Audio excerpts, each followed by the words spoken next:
এমন 7টা অপরাধ আছে যে অপরাধগুলো মানুষকে দুনিয়াতেও ধ্বংস করে, আখিরাতেও চূড়ান্তভাবে ধ্বংস করবে।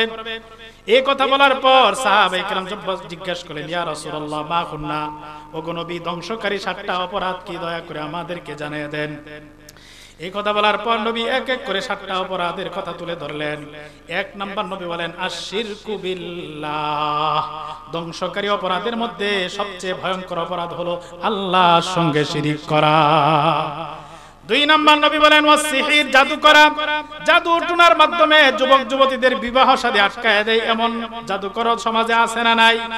জাদুর মাধ্যমে মানুষ মানুষকে বিকলাঙ্গ বানায় দেয়, মানুষ মানুষকে হত্যা করে ফেলে। নবীজি বলেন যারা দুনিয়াতে জাদু করে বা জাদু গ্রহণ করে জাদু করায়, এই সমস্ত মানুষের জন্য দুনিয়াতেও ধ্বংস, আখিরাতেও চূড়ান্তভাবে ধ্বংস। 3 নাম্বার নবীজি বলেন কাত্তুন নাফসিল্লাতী হারামাল্লাহু ইল্লা বিল হক, অন্যায়ভাবে নিরপরাধ কোনো মানুষকে হত্যা করা। আপনি যদি কোনো নিরপরাধ মানুষকে অন্যায়ভাবে অপরাধ ছাড়া তাকে হত্যা করেন, এই হত্যাকারী ব্যক্তি দুনিয়ার জীবনে ধ্বংস, আখিরাতেও জাহান্নামী বলে গণ্য হয়ে যাবে। মানুষকে ধ্বংস করা, মানুষকে হত্যা করা এত বড় অপরাধ। নাসাই শরীফের বর্ণনা, আল্লাহর নবী বলেন কুল্লু যামবিন আসাল্লাহু আন ইয়াগফিরা লা, নবী বলেন আমরা দুনিয়াতে যত অপরাধ করি আশা করা যায় আল্লাহ তাআলা আমাদের গুনাহগুলো মাফ করে দিবেন। ইল্লার রাজুলা ইয়াকতুলু মুমিনান মুতাআম্মিদা, তবে যেই ব্যক্তি কোনো মুসলমানকে ইচ্ছাকৃত হত্যা করে, এই হত্যাকারীকে আমার আল্লাহ ক্ষমা করবে না। আল্লাহ তাআলা জানিয়ে দিয়েছেন আমার কোনো হক যদি তুমি নষ্ট করো, নামাজ পড়ো নাই, রোজা রাখো নাই, হজ করো নাই, যাকাত দাও নাই, আমি আল্লাহ চাইলে তোমাকে ক্ষমা করে দিতে পারি। কিন্তু মানুষের কোনো অধিকার যদি তুমি নষ্ট করো, যার অধিকার নষ্ট করেছো সে ক্ষমা করার আগে আমি আল্লাহ কখনোই ক্ষমা করব না। এবার চিন্তা করেন কোনটার গুরুত্ব বেশি? আল্লাহর হক ক্ষমা পাওয়ার সুযোগ আছে, সম্ভাবনা আছে। মানুষের হক আল্লাহর দরবারে ক্ষমা হওয়ার কোনো সম্ভাবনা নাই মানুষ যদি ক্ষমা না করে।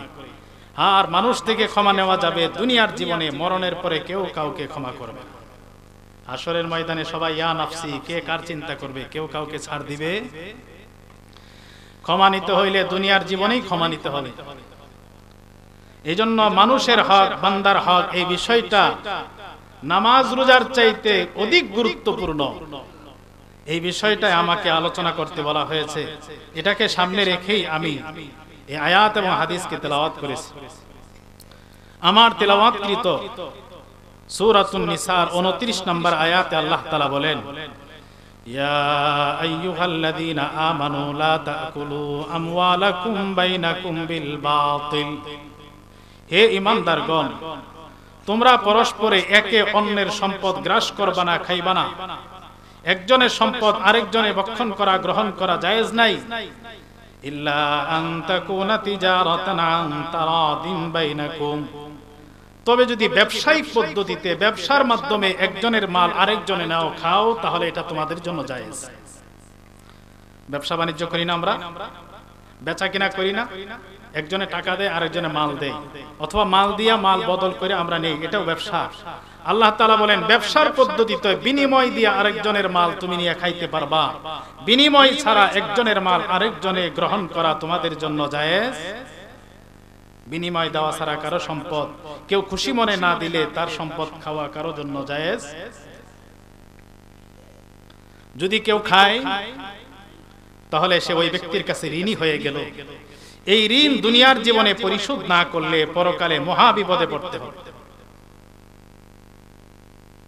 আল্লাহ, বুখারী শরীফের 2449 নম্বর হাদিসের বর্ণনা।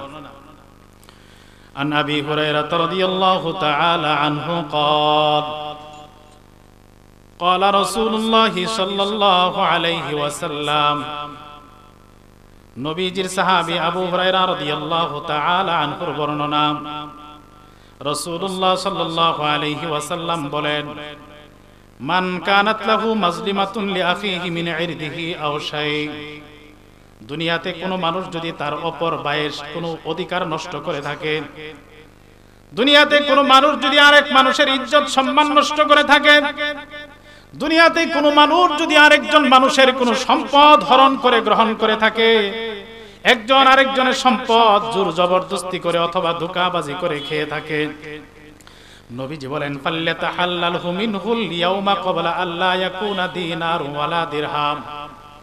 নবীজি বলে কেউ যদি অন্যের অধিকার দুনিয়ার জীবনে নষ্ট করে থাকে তাহলে ওই দিন আসার আগে যেন ওই ভাইয়ের সাথে এই বিষয়টা মীমাংসা করে নেয়, ক্ষমা চেয়ে নেয়।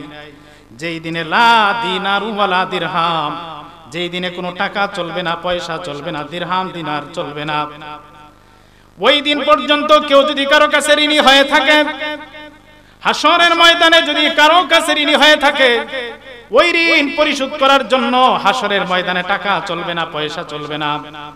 ওই দিন ঋণ পরিশোধের মাধ্যম একটা জিনিস থাকবে। নবীজি বলেন ইন কানা লাহু আমালুন সালিহুন উখিদা মিনহু বিকদরি মাজলিমাতিন।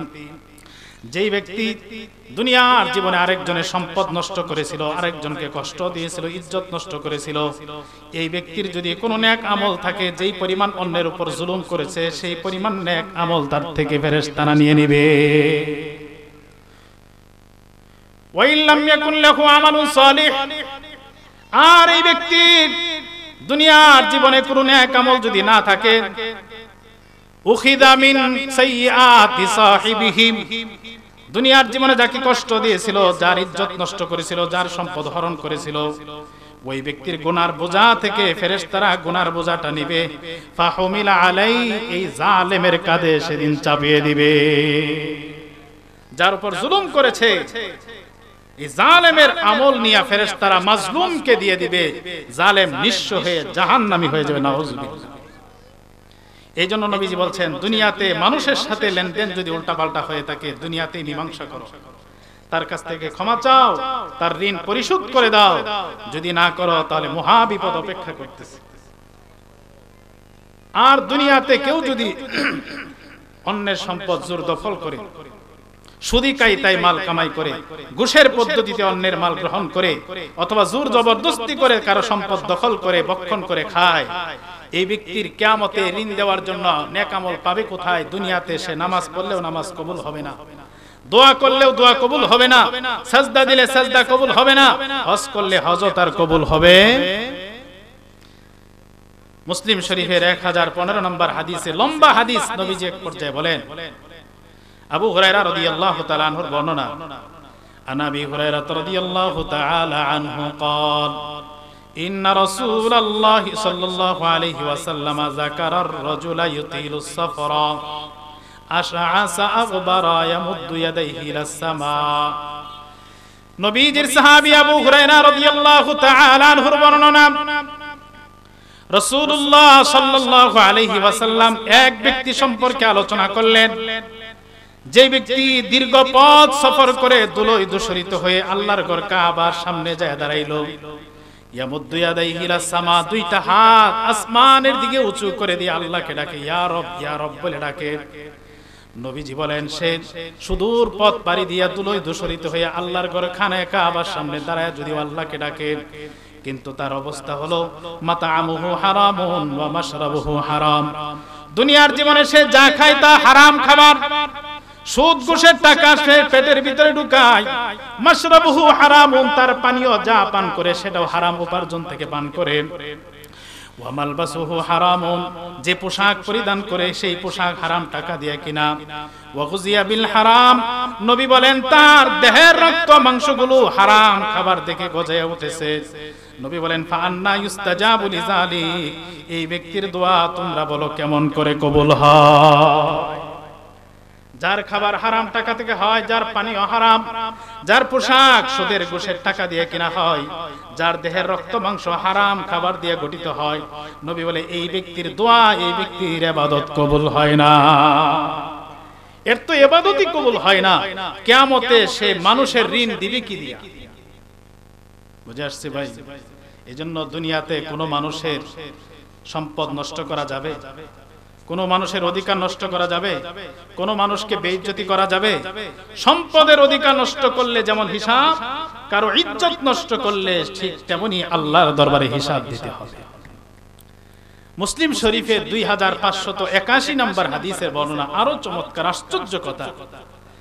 আন আবি হুরায়রা রাদিয়াল্লাহু তাআলা আনহু قال إن رسول الله صلى الله عليه وسلم قال أتدرون ما المفلس আবু হুরায়রা রাদিয়াল্লাহু তাআলা আনহুর বর্ণনা, রাসূলুল্লাহ সাল্লাল্লাহু আলাইহি ওয়াসাল্লাম সাহাবীদেরকে জিজ্ঞাসা করলেন, হে সাহাবীরা, আতাদরুনা মাল মুফলিস, দুনিয়াতে নিঃস্ব অসহায় গরীব মানুষকে তোমরা চিনো নাকি?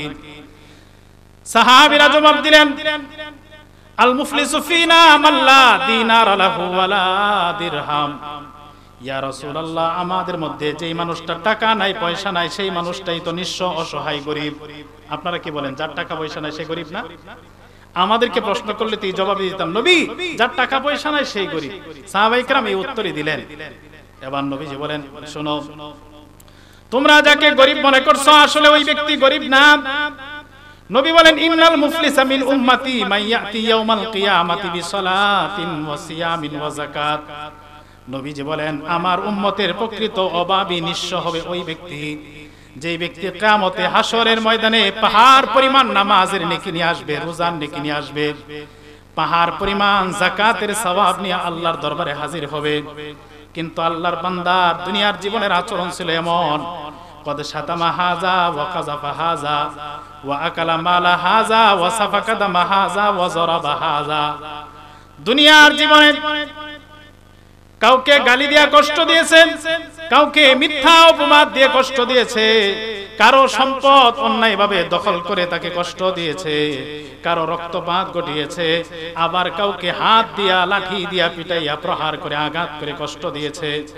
নবীজি বলেন, এই ব্যক্তি মানুষের সাথে এই সমস্ত দুরাচরণ করে যখন আল্লাহর দরবারে হাজির হবে, ফায়ুতা হাদা মিন হাসানাতিহি ওয়া হাদা মিন হাসানাতিহি।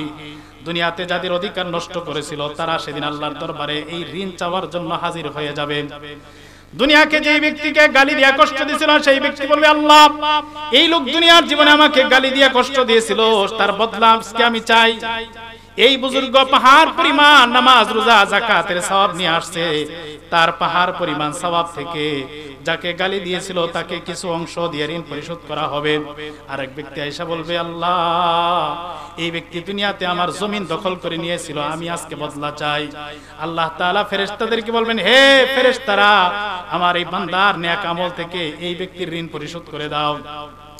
এইভাবে একে একে ঋণ দিতে দিতে নবীজি বলেন, ফাইন ফানিয়াত হাসানাতুহু ক্বাবলা আন ইউকদামা আলাইহি। এই ব্যক্তি যত মানুষের কাছে ঋণী, তার ঋণ পরিশোধ হওয়ার আগে যদি তার পাহাড় পরিমাণ নেক আমল শেষ হয়ে যায়, উখিদা মিন সাইয়্যাতিহিম আও খাতায়াহুম, যাদেরকে দুনিয়াতে কষ্ট দিয়েছিল তাদের পাপের বোঝাগুলো আল্লাহর নির্দেশে ফেরেশতারা নেবেন। সুম্মা তুরিহা ফাতুরিহা আলাইহি, এই নামাজি রোজাদার হাজী সাহেবের কাঁধে ওই পাপের বোঝা চাপায়া দেওয়া হবে। সুম্মা তুরিহা ফিন্নার, অতঃপর এই ইবাদতকারী বুজুর্গকে জাহান্নামে নিক্ষেপ করা হবে। নাউযুবিল্লাহ। পাহাড় পরিমাণ সওয়াব নেকি নিয়ে আসবে, কিন্তু পরিমাণে শেষ পরিণামে তার ঠিকানা হয়ে যাবে জাহান্নাম।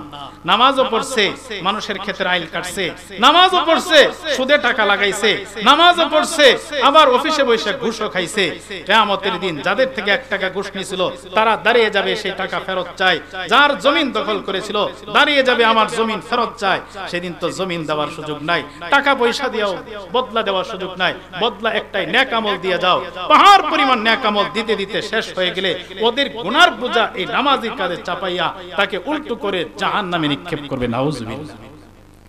এই জন্য যারা আমরা এখানে আসছি, আমরা নামাজি, আমরা দিনদার, দিনদারি আমার টিকবে কিনা এটা আগে হিসাব মিলানো দরকার। নামাজ পড়ার আগে আমার লেনদেন ঠিক করা দরকার, মানুষের সাথে আচার আচরণ সুন্দর করা দরকার। নামাজও পড়লাম, রোজাও রাখলাম, যাকাতও দিলাম, হজও করলাম, উমরাও করলাম, সব ঠিক, কিন্তু মানুষের সাথে আমার আচরণ ঠিক না, আমার মুখের ভাষা ঠিক না, আমার কথায় মানুষ কষ্ট পায়, আচরণে মানুষ কষ্ট পায়, আমার হাতের দ্বারা কষ্ট পায়, আমি মানুষের জমিন দখল করি, আমি সুদে টাকা লাগাই, আমি বোনের ওয়ারিশ দেই না, আমার প্রতিবেশীকে যন্ত্রণা দেই, তাহলে আমার নামাজ রোজা 4 পয়সার কোনো কাজে আসবে? বুঝে আসছে মাসলা? খুব মনোযোগ দিয়ে শুনে। দুনিয়ার জীবনে কেউ যদি ঋণী হয়ে যায়, ঋণের গুনাহ, ঋণটা টাকা পয়সার হোক, জায়গা জমির হোক, অথবা কারো ইজ্জত নষ্ট করছেন, এটাও একদম ঋণ। কাউকে কষ্ট দিয়েছেন, এটাও ঋণ।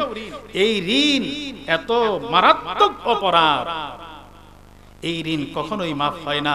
আপনি যদি এই জাতীয় ঋণ করে মানুষের অধিকার নষ্ট করে আপনি ইবাদত করতে করতে সর্বশেষ আল্লাহর দ্বীন দুনিয়াতে জিন্দা করার জন্য জিহাদের ময়দানে যেয়া জীবনটাও যদি ধরে দেন, তারপরেও আপনার এই গুনাহ মাফ হবে। বুঝে আসছে? তাহলে কত মারাত্মক অপরাধ হতে পারে চিন্তা করেন। এই ব্যাপারে বুখারী শরীফের বর্ণনা, চমৎকার হাদিস। عن عبد الله بن عمرو بن العاص رضي الله تعالى عنه قال قال رسول الله صلى الله عليه وسلم يغفر للشهيد كل ذنب إلا الدين।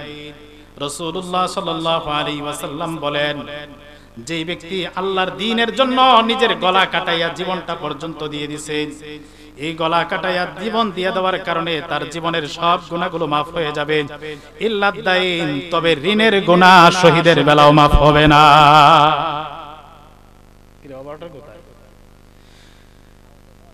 নামাজ, রোজা, হজ, যাকাত সব ঠিক আছে, সর্বশেষ জিহাদ করতে করতে নিজের জীবনে বাজি রেখে যুদ্ধ লড়াই করে গলা কাটাইয়া জীবনটা পর্যন্ত দিয়ে দিল। নবীজি বলেন, গলা কাটা হওয়া সত্ত্বেও, শহীদ হওয়া সত্ত্বেও সব গুনাহ মাফ হতে পারে, মানুষের হক নষ্ট করলে মাফ হবে না। মানুষের হক এতটাই কঠিন, এতটাই মারাত্মক। নাসাই শরীফের 3156 নম্বর হাদিসের বর্ণনা। এই অপারেটর কোথায়? ওরা কাজ করবে, আমরা একটু মনোযোগ দিয়ে দিই।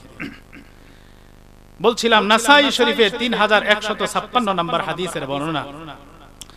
عن عبد الله بن ابي قتاده رضي الله تعالى عنه قال قال رسول الله صلى الله عليه وسلم। এই আওয়াজ ঠিক করো।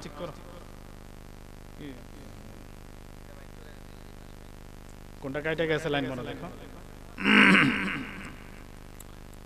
খেয়াল করে। عن عبد الله بن ابي قتاده عن ابيه رضي الله تعالى عنه قال جاء رجل الى النبي صلى الله عليه وسلم فقال يا رسول الله। আব্দুল্লাহ ইবনে আবি কাতাদা তার বাবা থেকে বাবা হাদিস বর্ণনা করেন। আবু কাতাদা রাদিয়াল্লাহু তাআলা আনহু বলেন, এক ব্যক্তি আল্লাহর নবীর দরবারে আসলো। নবীকে লক্ষ্য করে বলে, ইয়া রাসূলুল্লাহ আরাইতা ইন কুতিলতু ফি সাবিলিল্লাহ সাবিরান মুহতাসিবান মুকবিলান গায়রা মুদবিরিন।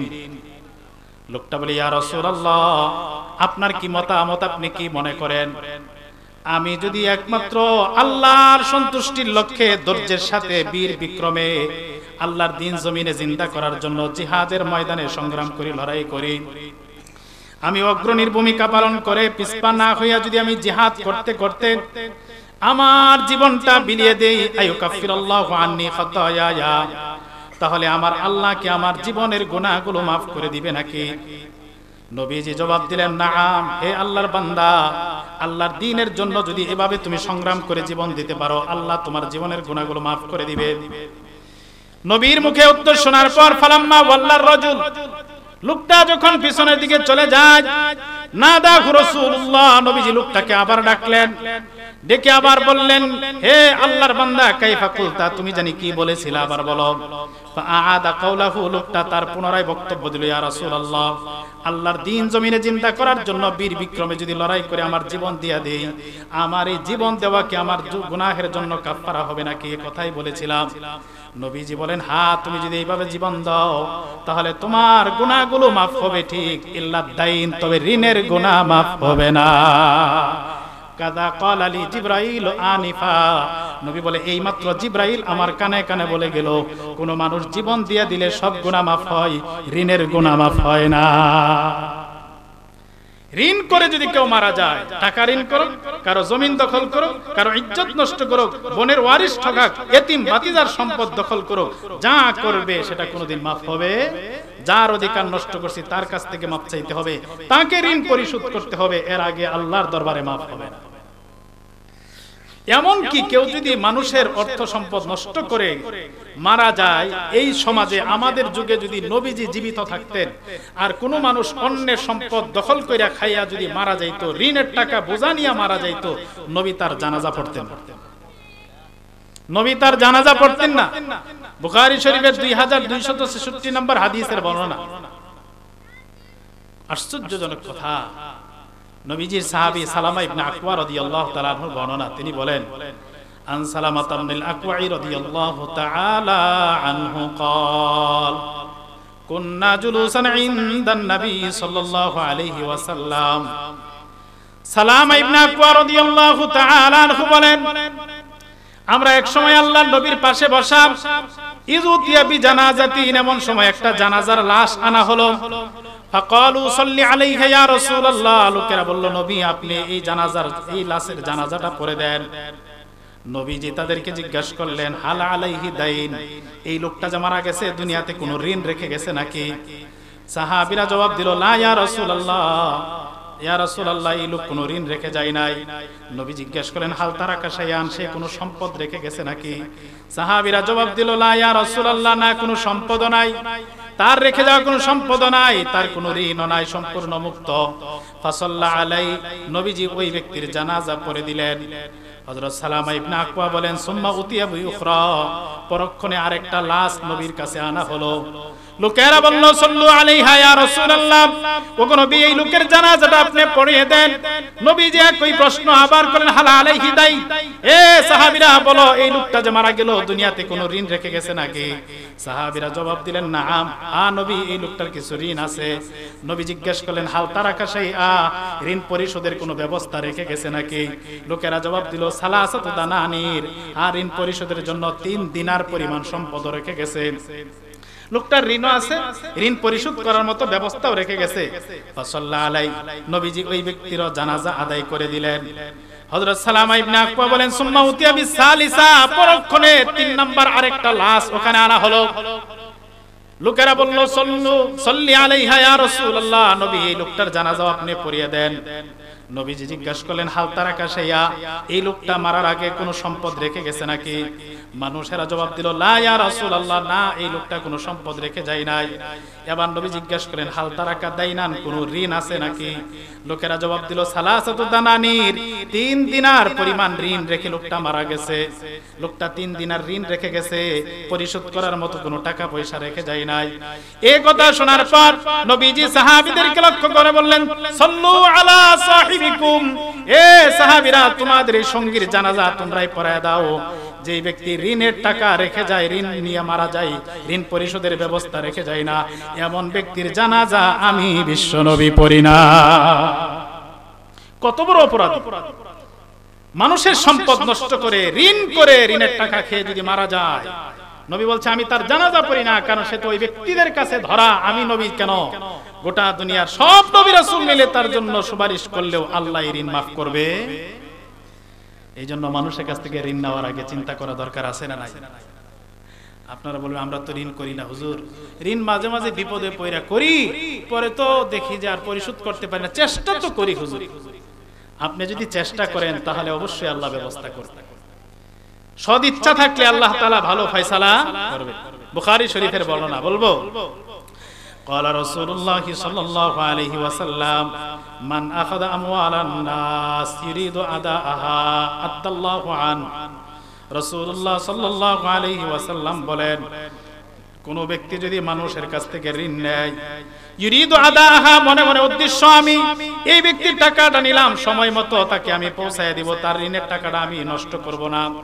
নবীজি বলেন, এই সৎ ইচ্ছা নিয়ে যদি কারো কাছ থেকে ঋণ করে, আদাল্লাহু আন, আল্লাহ কোনো না কোনো উপায়ে এই ঋণ পরিশোধ করার জন্য তাকে ব্যবস্থা করেই দিবে। এরপরে আল্লাহর নবী বলেন, ওমান আখাযা ইউরিদু ইতলাফাহা, যে ব্যক্তি মানুষের কাছ থেকে ঋণ নেয়, মনে মনে ইচ্ছা ওর কাছ থেকে টাকাটা আগে বের করি তারপরে দেখায় দিমু। এই শ্রেণীর মানুষও আমাদের সমাজে আছে না নাই? নেওয়ার সময় দেখবেন কত কাকতি মিনতি, ভাই আমার বাচ্চাগুলা 3 দিন ধরে না খেয়ে পড়ে আছে, আমাকে 1000 টাকা না দিলে আমার জীবন যায়। কাকতি মিনতি করে কোনোভাবে নিল, পকেটে টাকা ওঠানোর পর 7 জোড়া স্যান্ডেল ছিঁড়ে যায়, তাকে খুঁজে পাওয়া যায় না। নবীজি বলেন কোন মানুষ যদি অন্য মানুষের টাকা মেরে দেওয়ার জন্য মানুষের কাছ থেকে ঋণ নেয়, মনের ভিতরে অসৎ উদ্দেশ্য টাকাটা পকেটে ঢোকায়, তারপরে তোকে মজা দেখায় দিব আর তোকে দিব না, টালমাটাল করে ঋণ নেওয়ার পর নবীজি বলেন আতলাফাল্লাহ, এই ব্যক্তিকে আল্লাহ দুনিয়াতেই ধ্বংস করবে। মানুষের মাল এইভাবে যারা নিয়ে নষ্ট করে তাদেরকে দুনিয়াতেই আল্লাহ নষ্ট করবে। আপনারা বলবেন এই জাতীয় কত মানুষ, এরা তো সুখে আছে, দেখি এরা স্বাচ্ছন্দ্যে বুক ফুলায় করে, বুক ফুলায় আপনাকে দেখায় করে, ওর কাছে যায় জিজ্ঞাসা করেন ওর ভিতরে কত জ্বালা যন্ত্রণা, ওর কিছু হয় না, ওর বউয়ের অসুখ হয়, সন্তানের অসুখ হয়, নানা পেরেশানি হয়, পেরেশানি জর্জরিত, রাত্রে শুয়ে আরামে সে ঘুমাইতেও পারে না, হয় কি হয় না বলেন? এটা হলো দুনিয়ার সাময়িক শাস্তি, আর পরকালে এদেরকে আল্লাহ তাআলা চূড়ান্তভাবে ধ্বংস করবে। এখন বলবেন হুজুর আমরা তো মানুষের অধিকার নষ্ট করি না, ঋণ করলে তো আমরা বিপদে পড়ে করলে সময় মতো দিয়া দেই, কিন্তু কিছু কিছু ঋণ আমাদের সমাজে মানুষে করে, আমি আপনিও করি। নিজেকে আমরা নামাজি বন্দিগি করতে করতে কপাল কালো করে ফেলছি, একবারে দুধে দেওয়া ফেরেশতা মনে করি নিজেকে, কিন্তু আমি যে এত বড় মারাত্মক অপরাধী আমি নিজেও চিন্তা করি না। মানুষের কাছ থেকে ঋণ করে বসে আছি, জান্নাতুল ফেরদাউসের মালিক মনে হয়ে গেছি, তাহাজ্জুদ পড়ি, স্বপ্ন দেখতেছি, কিন্তু পরিণামে আমার তাহাজ্জুদ যে বৃথা যাবে, আমার যে জাহান্নামে যাওয়া লাগবে, এটা কোনোদিন চিন্তাও করি নাই। এ জাতীয় ঋণ আমরা করে থাকি। তোর মধ্যে একটা ঋণ হলো ওয়ারিসের ঋণ। বাবা মারা গেছে 20 বছর আগে, 5 ভাই 3 বোন, ভাইদের হাতে সব সম্পদের বাহাদুরি, বোনদেরকে পাত্তা দেয় না। এমন মানুষ সমাজে আছে না নাই? আপনাদের এলাকায় মনে হয় নাই? আছে? বেশিরভাগ অবস্থা যদি হয় কান খুলে শুনেন, যত দূর পর্যন্ত মাইকের আওয়াজ যায় আমি অনুরোধ করব কথাগুলো ভালোভাবে মনোযোগ দিয়ে শুনে নেন। 20 বছর আগে আপনার বাবা মারা গেছে বা 10 বছর আগে মারা গেছে, বোনদের ওয়ারিস দেন না, ভাইয়েরা 5 ভাই মিলে বাবার সম্পত্তি ভোগ করতেছেন। এই সম্পদ এতদিন পর্যন্ত চাষাবাদ করে যা খাইলেন, বোনদের সম্পদ, বোনের কাছে আপনি ঋণী।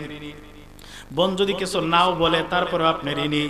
বোন যদি মুখ না খোলে কোনোদিন কারো কাছে কোনো বদনামও বলে না, চায়ও না টাকা পয়সা জমিন চায় না, তারপরেও বোনের কাছে আপনি ঋণী। হাসরের ময়দানে বোনের এই ঋণ পরিশোধ করার আগে আপনি জান্নাতে যাইতে পারবেন না। আর বোনের এই ঋণ পরিশোধ করতে গেলে আপনার জীবনের নামাজ রোজা তাহাজ্জুদ সব চলে যাবে। এটা তো স্বেচ্ছায়, কিন্তু আমাদের সমাজে কিছু মানুষ আছে এমন, বোনেরা যদি ওয়ারিস চাইতে আসে, বোনেরা ভাইদের কাছে ওয়ারিস চাওয়ার সাহসী পায় না, কারণ ভাই এত ভয়ঙ্কর চেহারা নিয়ে চলে। বোন যদি সামান্য আওয়াজ দেয়, ভাই আমাদের সম্পদগুলো দিয়ে দাও, ভাই বলে কি ব্যাপার, ভাই বোনের সম্পর্ক বুঝি আর রাখবা না, বাপের বাড়ি মনে হয় আর আসার ইচ্ছা নাই, এই জন্য বুঝি জমিন চাও, এরকম বলে কি বলে না? এখন বোন বেচারি অসহায় মাজলুম হয়ে চুপ হয়ে যায়, আরে বাপের বিরাট থেকে বুঝি বঞ্চিত হইমু, ভাই ছোটবেলা কত আদর করছে, এখন ভাইয়ের সাথে কি মন কালাকালি করবো, তখন বোন মাজলুম হইয়া মুখ বন্ধ করে আবার বসে থাকে, চলে যায়, আর চাওয়ার সাহস পায় না। অনেক সময় দেখা যায় বোনেরা একটু সাহসী হয়ে উদ্যোগী হইয়া জোর গলায় এসে বলে, ভাই আমার সম্পদ আমাকে বুঝাইয়া দাও, ভাই তখন ধমক দিয়া তারে দেওয়ার চেষ্টা করে, কিন্তু বোন যদি আর একটু সাহসী হয়, বোন তো ভাইয়ের সাথে কোলায় শক্তি দিতে পারে না, মেধা দিয়ে পারে না, বোন পাশের বাড়ির চাচাকে যায় ধরে, চাচা বাবা মারা গেছে, ভাইয়েরা আমাদের জমিনটা দেয় না, একটু লয়ে দেন। চাচাও যদি না পারে ওই পরের বাড়ির প্রতিবেশী দাদাকে ধরে, দাদাও যদি না পারে এলাকার মেম্বারকে ধরে, মেম্বারেও যদি মীমাংসা করতে না পারে চেয়ারম্যানকে ধরে, একে একে সব নেতাদেরকে ধরতে ধরতে সব নেতা মিলে এলাকাবাসী মিলায় যখন চাপ দেয়, ভাইদেরকে যখন চাপ দিতে থাকে, তখন ভাইরা বাধ্য হয়ে বোনদের সম্পদ বুঝায় দেয় আর ধমক দিয়ে বলে, এই যে যা বাপের সম্পদ নিয়ে যা, আর কোনোদিন এই বাড়ির দিকে তাকাবে না। বলে কি বলে না? আছে না আপনাদের এলাকায় এরকম? এ ভাই তুমি যে তোমার বোনকে ধমক দিয়ে তাড়ায় দিলা, অথবা মুখ কালো করে তার সম্পদটা বুঝায় দিলা, আর বললা এই বাড়ির দিকে আর কোনোদিন তাকাইবা না, তুমি একটা জালেম, নিশ্চয়ই তুমি জালেম। না হয় তোমার বোনের সাথে তোমার মুখ কালো করার তো কোনো অর্থ নাই। মনে রাখবেন, ওয়ারিসের ব্যাপারে মূলনীতি হলো, একজন মানুষ যখনই মারা যায়, আপনার বাবা যখনই মারা গেছে, দুইটা চোখ যখনই তার বন্ধ হয়ে গেল, তার শ্বাস প্রশ্বাসের আপ ডাউন যখন বন্ধ হয়ে গেল, সঙ্গে সঙ্গে তার রেখে যাওয়া যত সম্পদ, নগদ টাকা হোক, জমি হোক, বাড়ি হোক, গাছপালা হোক, এমনকি ব্যবহারের লোটাগুটি পর্যন্ত আপনারা ভাই বোন যে কয়জন আছেন প্রত্যেকের মালিকানা হয়ে যায়। ভাইরা যেমন মালিক হয়ে যায়, বোনেরাও মালিক হয়ে যায়। এই জন্য বাপের চোখ বন্ধ হওয়ার সাথে সাথে বাপের টোটাল সম্পত্তি ওয়ারিসা মালিক হয়ে যায়। এখানে কোনো ভাইয়ের একক মালিকানা থাকে না। এই জন্য বাপ মরার পরে একদিনের জন্য এই সম্পদ এককভাবে কারো ব্যবহার করার জায়েজ নাই। বুঝে আসছে? মনে রাখবেন, ফরায়েজ, মিরাস বা ওয়ারিস সংক্রান্ত অদ্বিতীয় একটা কিতাবই এই মর্মে লিখিত হয়েছে, যেটা আমাদের কওমি মাদ্রাসায় পড়ানো হয়, নাম সিরাজি ফিল মিরাস। এই কিতাবের ভিতরে শুরু দিক থেকে একদম লেখা আছে, তাতাআল্লাকু বিতারিকাতিল মাইয়িতি হুকুকুন আরবাআ। একজন মানুষ মরে গেলে তার রেখে যাওয়া টোটাল সম্পত্তির সাথে 4 ধরনের হক জড়িত। 1 নাম্বার হক বিতাকফিনিহি ওয়া তাজহিজিহি। আমি মারা গেলে আমার রেখে যাওয়া সম্পদের প্রথম অধিকার হলো, দায়িত্ব হলো আমার সম্পদ দিয়া আমার কাফন দাফন ইত্যাদির ব্যবস্থা করা। একজন মানুষ মরলে তাকে গোসল দিতে হবে। গোসল দেওয়ার যদি টাকার প্রয়োজন হয় এখানে খরচ করবে, কাফনের কাপড় কিনা, কবর খনন করা, আরো যা যা প্রয়োজন মৃত ব্যক্তির সম্পদ থেকে করবে। হ্যাঁ, অন্য কেউ যদি করে দেয়, ছেলে তার নিজস্ব টাকা দিয়ে বাবার জন্য করে দিল, আত্মীয় স্বজন করে দিল, সেটা ভিন্ন। কেউ যদি না দেয় তাহলে এই ব্যক্তির রেখে যাওয়া মাল দিয়া তার কাফন দাফনের ব্যবস্থা করবে। 2 নাম্বার, এই ব্যক্তি কোনো ঋণ রেখে গেলে তার সম্পদ থেকে ঋণ পরিশোধ করা হবে। 3 নাম্বার, ঋণ পরিশোধের পরে যদি টাকা থাকে, এই ব্যক্তি মরণকালে যদি কোনো ওসিয়ত করে যায় যে আমার সম্পদের অমুক জমিটা অমুক মসজিদে দিয়ে দিও, অমুক টাকাটা ওই ব্যাংকের টাকাটা অমুক মাদ্রাসায় দিয়ে দিও, বা অমুক গরিবকে দিয়ে দিও, এ জাতীয় ওসিয়ত করে গেলে 3 নম্বরে তার রেখে যাওয়া মাল থেকে ওসিয়ত পুরা করতে হবে। ওসিয়ত পুরা করার পরে যদি সম্পদ থাকে তাহলে বাকি সম্পদ তার ওয়ারিসদের মাঝে বন্টন করে দিতে। বন্টন করবে কিভাবে? আল্লাহ তাআলা কোরআনে বন্টনের বিস্তারিত পদ্ধতি, ছেলে পাবে ডাবল, মেয়ে পাবে অর্ধেক। আপনারা শুনেন না এই মাসালা? এটা তো আপনারা গ্রামের মানুষ হলেও আপনারাও জানার কথা জানেন। এইভাবে বন্টন করে, এর হলো 4 ধরনের অধিকার। তো 4র্থ নাম্বার হলো তার সম্পদ থাকলে ওয়ারিসদের মাঝে বন্টন করা। বন্টনটা করবে কোন দিন? যেই দিন লোকটা মারা গেছে সেই দিনই। আজকে আপনার বাবা মারা গেছে, কাফন দাফন দিয়া কবর দিয়া শেষ করে আইসা আপনি খুঁজে দেখেন, আপনার মাকে জিজ্ঞাসা করেন বা অন্যদেরকে জিজ্ঞাসা করেন যে আমার বাপের কোনো ঋণ আছে নাকি। যদি ঋণ থাকে বাপের রেখে যাওয়া সম্পদ থেকে ঋণটা পরিশোধ করে দেন। ঋণ দেওয়ার পরে জিজ্ঞাসা করেন বাপের কোনো ওসিয়ত আছে নাকি, থাকলে পুরা করেন, না থাকলে তো নাই। এরপরে যা সম্পদ থাকবে, নগদ টাকা, জমি, বাড়ি, গাছ, মাছ, লুটা, গটি, যা আছে জামা কাপড় সহ সব একত্র করে, কয়জন ওয়ারিস আছে, ভাই বোন কয়জন, এবং আপনাদের মা থাকলে মা, যারাই আছে তাদেরকে একসাথে করে কোরআনে আইন অনুযায়ী কে কত অংশ পায় হুজুরের কাছে মাসলা জেনে তারপরে যার যার অধিকার ওই দিনই বুঝায় দেওয়া, এটা ইমানদারের দায়িত্ব। কিন্তু আফসোস হলো আমাদের সমাজে কোন ব্যক্তি মারা যাওয়ার পর তার কোন ওয়ারিস, যদি সকালবেলা আপনার বাবা মারা গেল, বিকালবেলা আপনার বোন যদি আইসা বলে ভাই বাবার সম্পদগুলো লো একটু ভাগাভাগি করে নেই, কি বলবে বলেন? ভাইরা বলবে তুই তো মানুষই না। এলাকাবাসী বলবে তোর কি বাপে জন্ম দেয় নাই, বাপের লাগে একটু চোখের পানি হলো না। কিন্তু শরীয়তের নিয়ম এইটাই, এই বাপের জমি ভাগাভাগি করার আগে এখান থেকে 1 লোকমা খাওয়ার কারো খাওয়া জায়েজ নাই। কারণ আপনি কাটটা খাবেন, আপনারা ওয়ারিস আছেন 10 জন, খাইতে হলে 1 লোকমা খাবার খাইতে হলে 10 জনের কাছ থেকে অনুমতি নিতে হবে। 10 জন যদি খুশি হয়ে অনুমতি দেয় তাহলে বাবার রেখে যাওয়া মুটকির চাউলগুলো আপনি খাইতে পারবেন, না হলে এটাও খাওয়া জায়েজ নাই।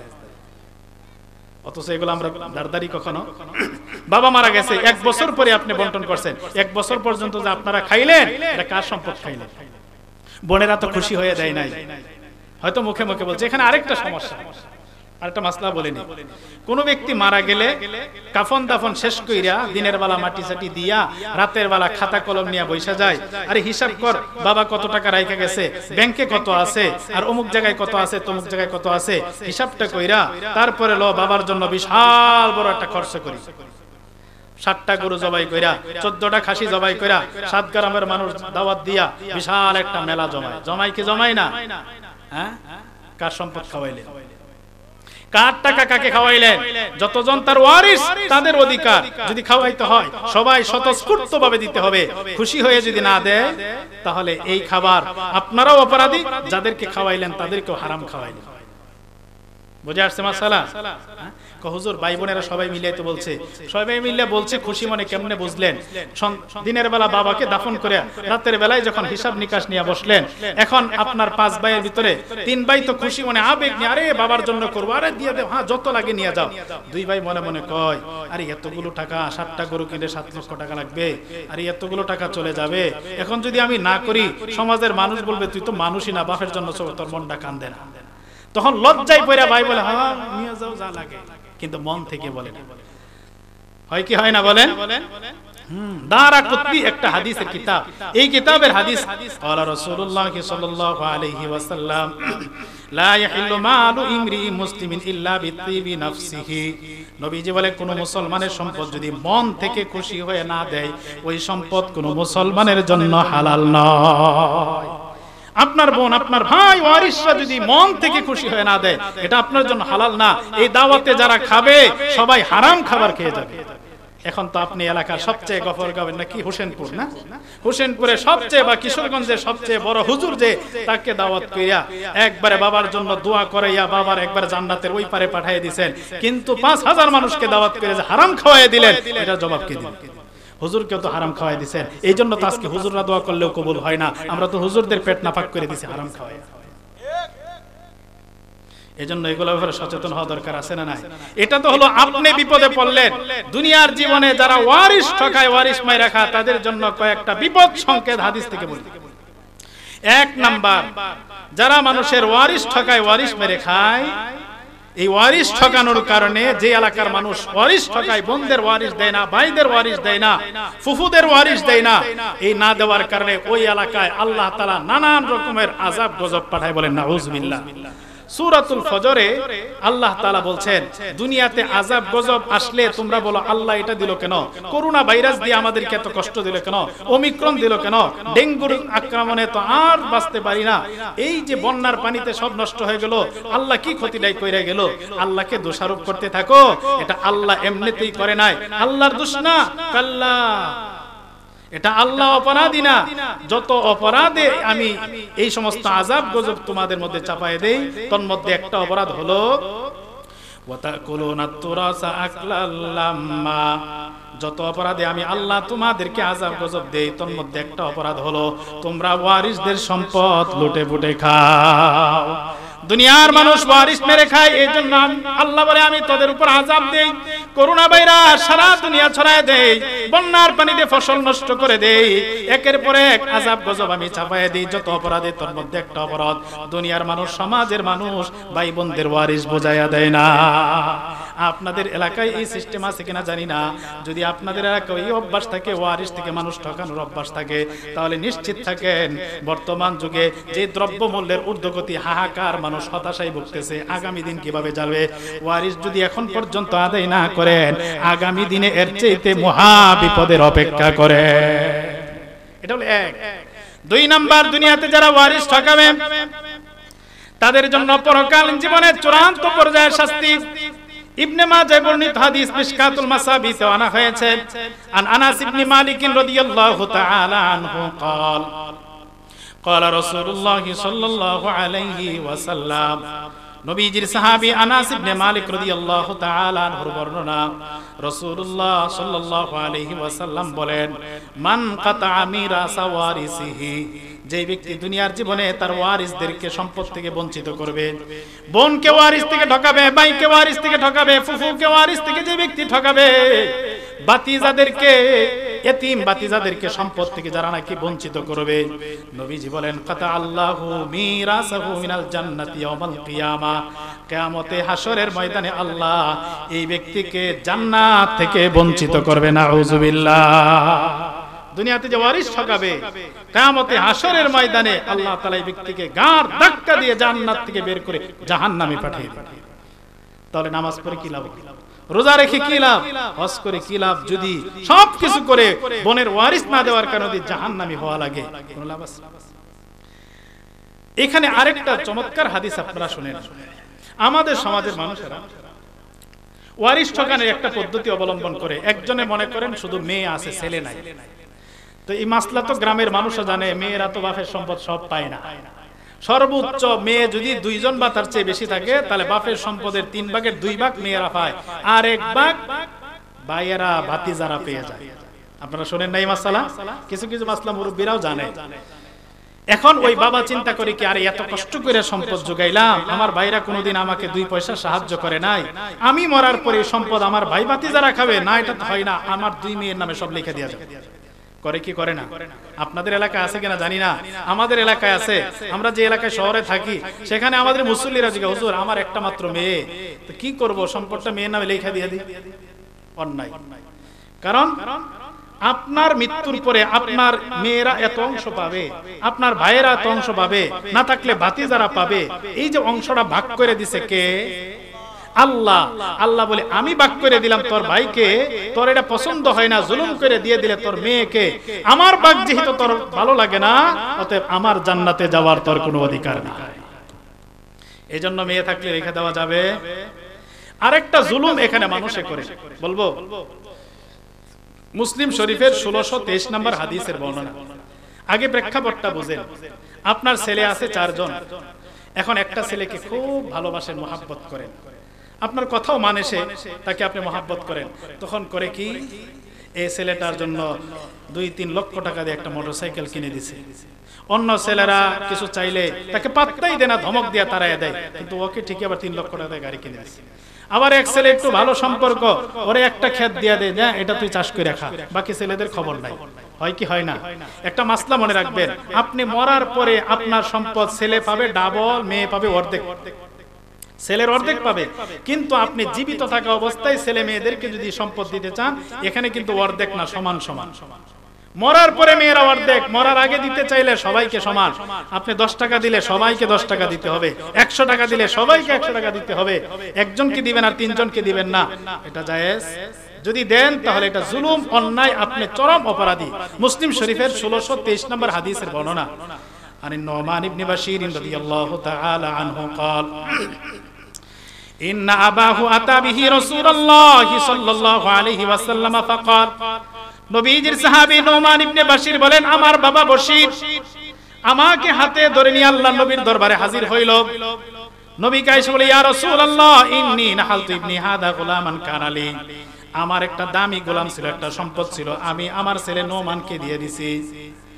নবীজি আবার জিজ্ঞাসা করলেন, আকুল্লা ওয়ালাদিকা নাহালতা মিসলা হাযা, তুমি তোমার এই ছেলে নোমানকে যেমন একটা গোলাম দিছো, অন্য ছেলে মেয়েদেরকেও একটা করে দিছো নাকি?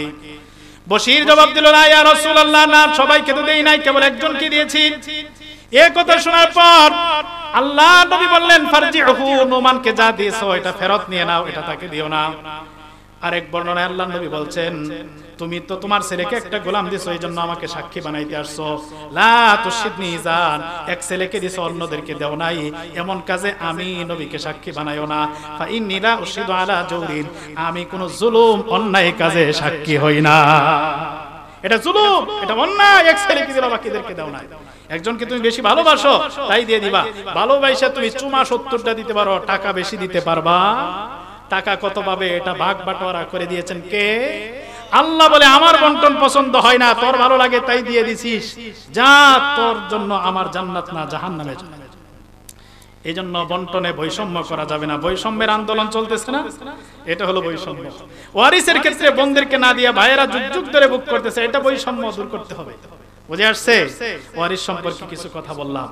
মানুষের অধিকার নষ্ট করার আরেকটা সূরত হলো ইয়াতিমের সম্পদ মেরে খাওয়া। ভাই মারা গেছে, ছোট ছোট ছেলে মেয়েদেরকে রাইখা, এখন ছোট ছোট ছেলে মেয়েরা তো কিছু বোঝে না। জানাজার পরে আত্মীয় স্বজন এলাকার মুরব্বীরা মিলা আপনাকে বলছে, তোমার ভাই মারা গেছে, তোমার ভাতিজা ভাতিজিগুলা ছোট, এরা তো তাদের সংসার গোছাইতে পারবে না, তুমি এদেরকে একটু দেখাশোনা করিও। আপনি তো মনে মনে মাশাআল্লাহ মারহাবা জিন্দাবাদ কইতেছেন, পাইছি আবার একটা সুযোগ, ভাইয়ের ব্যবসাটাও আমি দেখবো, ভাইয়ের জমিনগুলো আমি দেখবো, ভাইয়েরটাও চলবে আমারটাও চলবে, আর আমারগুলা সব রিজার্ভ থাকবে, আমার ডাই থাকবো আর ভাইয়েরটা দিয়ে সংসার।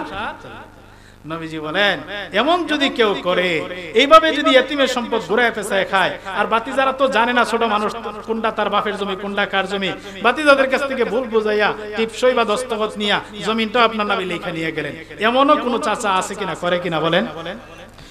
এই ব্যাপারে সূরাতুন নিসার 10 নম্বর আয়াতে আল্লাহ তাআলা বলেন, যারা ইতিমের সম্পদ কোনোভাবে ঘুরায় পেঁচায় কায়দা কইরা নিজে দখল করে খায়, তাদের ব্যাপারে আল্লাহ তাআলা বলেন, ইন্নাল্লাযীনা ইয়াকুলুনা আমওয়ালাল ইয়াতামা যুলমা, আল্লাহ বলে নিশ্চয়ই যে সমস্ত মানুষেরা অন্যায়ভাবে ইতিমের সম্পদ দখল করে খায়, বুক করে খায়, ইন্নামা ইয়াকুলুনা ফি বুতুনিহিম নারা, তারা তো এই পেটের ভিতরে খাবার ঢুকায় না, সম্পদ ঢুকায় না, বরং ইতিমের সম্পদ ঢুকানো মানে তারা এই পেটের ভিতরে জাহান্নামের আগুন ঢুকায়, ওয়াসায়াসলাউনা সাঈরা, অচিরে মরণের পরে এরা জাহান্নামের আসামি হয়ে যাবে।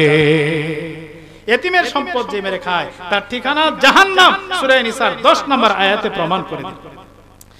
ইতিমের সম্পদ মেরে খাওয়া দুনিয়াতেই ধ্বংসের কারণ, আখিরাতেও চূড়ান্তভাবে ধ্বংস হবে। বুখারী শরীফের হাদিস, আন আবি হুরায়রা রাদিয়াল্লাহু তাআলা আনহু قال قال رسول الله صلى الله عليه وسلم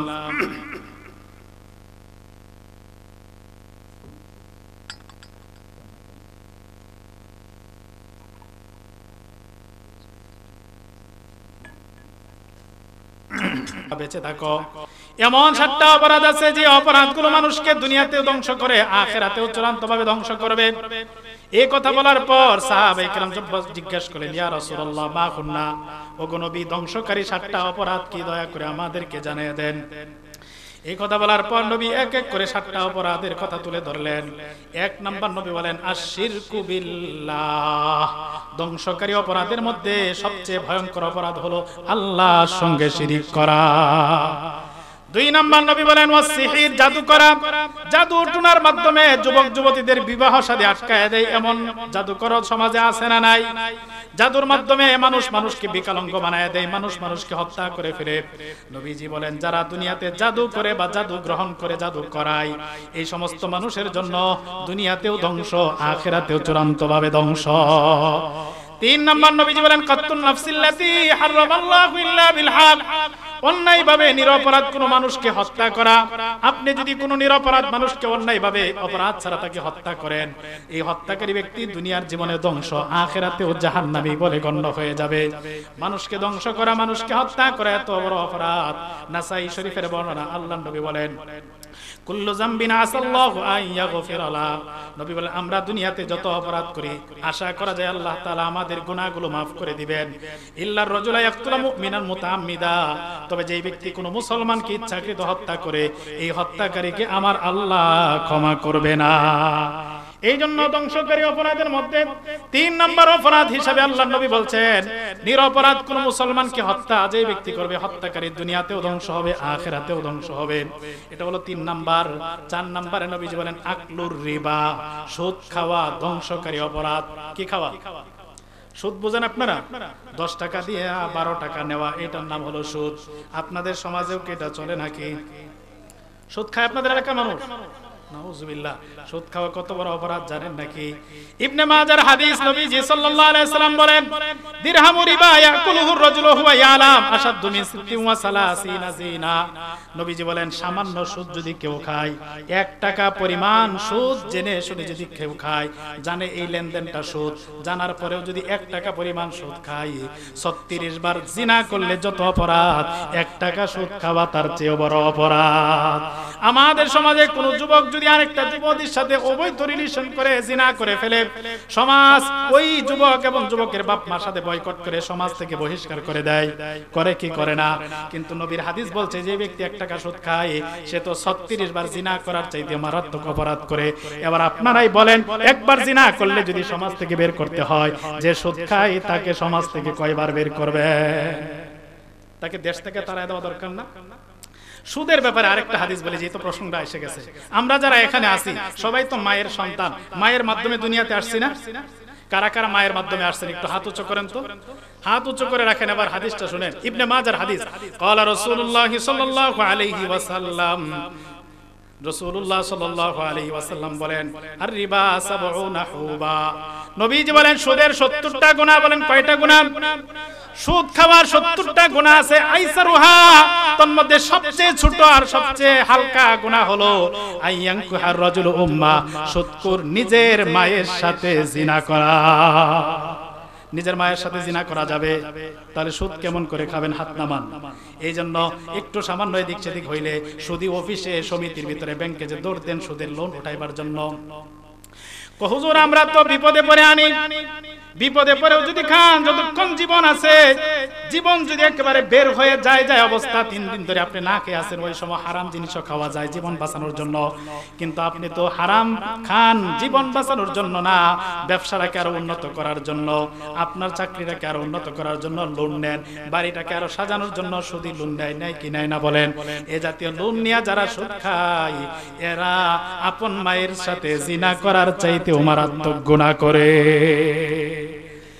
আর সুদের ক্ষেত্রে চমৎকার হাদিস আবু দাউদ শরীফের বর্ণনা, আব্দুল্লাহ ইবনে আব্বাস রাদিয়াল্লাহু তাআলা আনহু قال, নবীজির সাহাবী আব্দুল্লাহ ইবনে আব্বাস রাদিয়াল্লাহু তাআলা আনহুর বর্ণনা, তিনি বলেন লানা রাসূলুল্লাহ সাল্লাল্লাহু আলাইহি ওয়াসাল্লাম, নবীজি সুদের ব্যাপারে 4 শ্রেণীর মানুষকে অভিশাপ করেছেন। কয় শ্রেণী?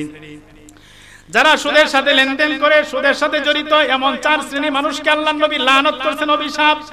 1 নাম্বার আকিলার রিবা, যে সুদ খায়। 2 নাম্বার মুকিলা, যে সুদ দেয়, সমিতি থেকে টাকা উঠায়া সুদ দেয়। 3 নাম্বার কাতিবাহু, সুদের অফিসে যে চাকরি করে, সুদি লেখালেখি করে। 4 নাম্বার শাহিদা, যে ব্যক্তি সুদের লেখার সাক্ষী হয়। এই 4 শ্রেণীর মানুষকে আমার নবী অভিশাপ করেছেন, নাউজুবিল্লাহ। তো যে হাদিস বলতেছিলাম, 7টা জিনিস মানুষকে ধ্বংস করে, তার মধ্যে 5 নাম্বার সুদ খাওয়া, 4 নাম্বার সুদ খাওয়া, 5 নাম্বার আকলু মালিল ইয়াতীম, এতিমের সম্পদ মেরে খাওয়া। এতিমের সম্পদ যে মেরে খাবে, এটাই ছিল আমার পয়েন্ট। নবীজি বলেন তার জন্য দুনিয়াতেও ধ্বংস, মরণের পরে আখিরাতেও ধ্বংস, অর্থাৎ চূড়ান্তভাবে জাহান্নামী হয়ে যাবে। 6 নাম্বার নবীজি বলেন কাসবুল মুহসানাত ওয়াতাওয়াল্লি ইয়াউমাজ যাহফি, জিহাদের ময়দানে যখন হক বাতিলের লড়াই শুরু হয়ে যায়, মুসলমান কাফেরের যখন আল্লাহর দ্বীন নিয়ে যুদ্ধ শুরু হয়ে যায়, ওই জিহাদের ময়দান থেকে পলায়ন করা ধ্বংসাত্মক অপরাধ। 7 নাম্বার নবীজি বলেন ওয়া কাযফুল মুহসানাতিল মুমিনাতিল গাফিলাত, কোন সতী মুমিন নারীকে বেবিচারের অপবাদ দেওয়া ধ্বংসাত্মক অপরাধ। আপনি মনে করেন আপনার এলাকায় একটা যুবতী মেয়ে আছে, আপনার ছেলের জন্য বিয়ে নেওয়ার চেষ্টা করেছেন, কিন্তু আপনার কাছে দেয় না। অন্য এলাকা থেকে 2 জন মানুষ আপনার এলাকার রাস্তা দিয়ে হাঁটে, আপনি জিজ্ঞাসা করেন ভাই কি চান আপনারা, আপনাদেরকে তো চিনতেছি না। 2 জন লোক বলল ভাই অমুক গ্রামের যে অমুক সলিমদ্দি ভাইয়ের নাকি একটা মেয়ে আছে শুনলাম, আমরা তার বিয়ের জন্য সম্বন্ধ নিয়ে আসছিলাম, ভাই মেয়েটা কেমন একটু জানতে চাই। এখন আপনার ছেলের কাছে বিয়ে দিছে না, এই জিদে আপনি বলেন আরে ভাই এই মেয়েটা তো একবারে নষ্টা। কি বললেন? আসলে মেয়েটার চেহারাও জীবনে কেউ দেখে নাই এত ভালো, আপনি জিদের কারণে বলে দিলেন এই মেয়েটা তো একবারে বাজে নষ্টা। নবীজি বলেন এই যে একটা মেয়েকে তুমি অপবাদ দিলা, এই অপবাদ তোমাকে দুনিয়ার জীবনে ধ্বংস করবে, আখিরাতেও তোমাকে জাহান্নামে পৌঁছাবে। সূরাতুন নূরের ভিতরে আল্লাহ তাআলা বলেন ওয়াল্লাযীনা ইয়ারমুনাল মুহসানাতিল মুমিনাত, যে ব্যক্তি মুমিন নারীদেরকে, সতী নারীদেরকে অপবাদ দেয়, এরপরে অপবাদের কথাটা 4 জন প্রত্যক্ষদর্শী সাক্ষীর মাধ্যমে যদি প্রমাণ করতে না পারে, ফাজলিদুহুম সামানিনা জালদাতান, এই অপবাদদাতাকে জনসম্মুখে দাঁড় করাইয়া 80টা বেত লাগাও, আর জীবনে যেন মানুষের ইজ্জত নিয়ে সিনিমিনি না খেলে। কেউ যদি অপবাদ দেয় আরে এটা তো বাজে, এই মেয়েটা তো নষ্টা, এরপরে যদি নষ্টামি প্রমাণ করতে না পারে 4 জন সাক্ষী দিয়া, শরীয়তের আইন হলো জনসম্মুখে দাঁড় করাইয়া 80টা দুর্রা মারবে, বেত লাগাবে, যেন শিক্ষা হয়ে যায়, বাকি জীবনে মানুষের ইজ্জত নিয়ে যেন হাত না দেয়। বুঝে আসছে? এজন্য কোন সতী নারীকে অপবাদ দেওয়া এটা মারাত্মক অপরাধ, নেহায়াত অপরাধ। নবী বলছেন এই অপরাধ যে করবে তার জন্য দুনিয়াতেও ধ্বংস, আখিরাতেও ধ্বংস। জামিউস সগীর ইমাম সুয়ুতী রাহমাতুল্লাহি আলাইহি লেখা একটা হাদিসের কিতাব, এই কিতাবের 922 নম্বর হাদিসের বর্ণনা, এতিমের সম্পদ খাওয়া কতটা মারাত্মক অপরাধ, সুদ খাওয়া কতটা মারাত্মক অপরাধ এখানে নবীজি তুলে ধরেছেন। আনা আলী ইবনে আবি তালিব রাদিয়াল্লাহু তাআলা আনহু قال قال رسول الله صلى الله عليه وسلم, রাসূলুল্লাহ সাল্লাল্লাহু আলাইহি সাল্লাম বলেন আরবাউন হাক্কুন আলাল্লাহি আল্লাহ ইদখিলাহুমুল জান্নাহ, 4 শ্রেণীর মানুষ আছে যাদেরকে জান্নাতে না দেওয়া আল্লাহর হক। বলেন কয় শ্রেণীর মানুষ? চার শ্রেণীর মানুষ আছে যাদেরকে জান্নাতে না দেওয়া আমার আল্লাহর হক হয়ে যায়। এক নাম্বার নবীজি বলেন মুদমিনু খামরিন, যারা মদ পান করে, মদ তৈরি করে, নেশাজাত দ্রব্য বানায় এবং খায়, ইয়াবা, বাবা, গাঁজা, হিরোইন, ফেন্সিডিল ইত্যাদি যত নেশাজাত দ্রব্য আছে এগুলো যারা তৈরি করে, যারা আমদানি করে, যারা এগুলা কিনে খায়, সেবন করে, নবীজি বলেন এই নেশাখোর মানুষদেরকে জান্নাতে না দেওয়া আমার আল্লাহর হক হয়ে যায়। এদেরকে আমার আল্লাহ জান্নাতে দিবেন না। দুই নাম্বার নবীজি বলেন আকিলুর রিবা, দুনিয়াতে যারা সুদ খায়, সুদের লেনদেন করে, সুদের কারবার করে, এদেরকে জান্নাতে না দেওয়া আমার আল্লাহর হক হয়ে যায়। তিন নাম্বার আকিলু মালিল ইয়াতীম, যারা দুনিয়াতে এতিমের সম্পদ মেরে খায়, এতিমের সম্পদ আত্মসাৎকারীকে জান্নাতে না দেওয়া আমার আল্লাহর হক হয়ে যায়। চার নাম্বার নবীজি বলেন ওয়ালা আকুলি ওয়ালিদাই, যে সন্তান পিতামাতার নাফরমানি করে, অবাধ্যতা করে, এমন সন্তানকে জান্নাতে না দেওয়া আমার আল্লাহর হক হয়ে যায়। চার শ্রেণীর মানুষকে আল্লাহ জান্নাতে দিবেন না। তন্মধ্যে এক নাম্বার যে নেশাখোর, দুই নাম্বার যে সুদখোর, তিন নাম্বার যে এতিমের সম্পদখোর, চার নাম্বার যেই সন্তান বাবা মার অবাধ্য হয়, বাবা মার কথা মানে না। কারণ বাবা মার এত দাম, বাবা মা খুশি হইলে আরশের মালিক আল্লাহ খুশি হয়ে যায়, বাবা মা নাখুশ হইলে আসমানের মালিক আল্লাহও নাখুশ হইয়া। তিরমিজি শরীফের হাদিস, ক্বালা রাসূলুল্লাহ সাল্লাল্লাহু আলাইহি ওয়াসাল্লাম রিদার রাব্বি ফি রিদাল ওয়ালিদি, বাবা মা খুশি তো আল্লাহ খুশি, সাখাতুর রব্বি ফি সাখাতিল ওয়ালিদ, বাবা মা নাখুশ, আসমানের মালিক আল্লাহও নাখুশ হয়ে যায়। তাহলে এতিমের সম্পদ খাওয়া ধ্বংসের কারণ। কিসের কারণ বলেন? পক্ষান্তরে কোনো অভিভাবক যদি এতিমের সম্পদ নষ্ট না কইরা যদি হেফাজত করে, ভাই মারা গেছে, ভাইয়ের সম্পদগুলো হেফাজত করে দেখাশোনা কইরা বাতিজা বাতিজিরা বড় হওয়া পর্যন্ত যত্ন করে রাখছে, বড় হইলে তাদেরকে বুঝাই দিছে, এতিমের দায়ভার যে ব্যক্তি গ্রহণ করে তার জন্য নবীজি চমৎকার সুসংবাদ শোনায় গেছে। বলবো? খারাপ লাগতেছে আপনাদের? হ্যাঁ, খারাপ লাগলে ছেড়ে দিব। বুখারী শরীফের 6005 নম্বর হাদিসের বর্ণনা। عن سهل بن سعد رضي الله تعالى عنه قال قال رسول الله صلى الله عليه وسلم أنا وكافل اليتيم هكذا في الجنة। রাসূলুল্লাহ সাল্লাল্লাহু আলাইহি ওয়াসাল্লাম বলেন, যে ব্যক্তি ইতিমের অভিভাবক হবে, ইতিমের সম্পদের হেফাজতকারী হবে, ইতিমের দায়িত্ব যে ব্যক্তি গ্রহণ করবে, এই ব্যক্তি আর আমি নবী জান্নাতের ভিতরে হা কাজা এইভাবে থাকবো। আশারা বিয়াদিহি বিইসবাইহি আসবাবাতি ওয়াল উসতা, নবীজি হাতের দুইটা এই আঙ্গুলকে উঁচু করে দেখাইলেন, আমার এই দুইটা আঙ্গুল যত কাছাকাছি, ইতিমের অভিভাবক আর আমি নবী জান্নাতে এত কাছাকাছি থাকবো। সুবহানাল্লাহ। আমরা নবীর সাথে জান্নাতে থাকতে চাই না? সবারই মনের তামান্না আছে না? যদি আমার আশপাশে এতিম থাকে তাহলে আমার আপনার জন্য একটা সুবর্ণ সুযোগ, আমরা এতিমকে একটু আদর করি, স্নেহ করি, মায়া মমতা করি, সোহাগ করি। তো নবী বলছেন তুমি আমার সঙ্গে জান্নাতে যাইতে।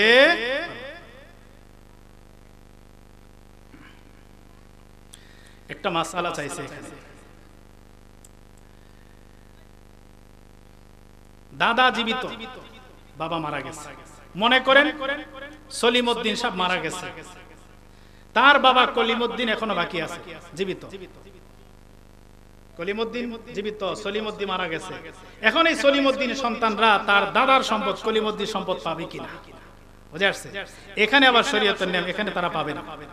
দাদার সম্পদ নাতি পাবে না যদি বাপ দাদার আগে মারা যায়। দাদার আগে যদি বাপ মারা যায় তাহলে নাতিরা কি পাবে না? তার সম্পদ পাবে না। এটা শরীয়তের মাসলা, শরীয়তের নিয়ম। তাহলে কেউ কেউ এখানে বলে তাহলে শরীয়ত এখানে এই বাচ্চাদের উপর জুলুম করলো না, এরা কি খায় বাঁচবে?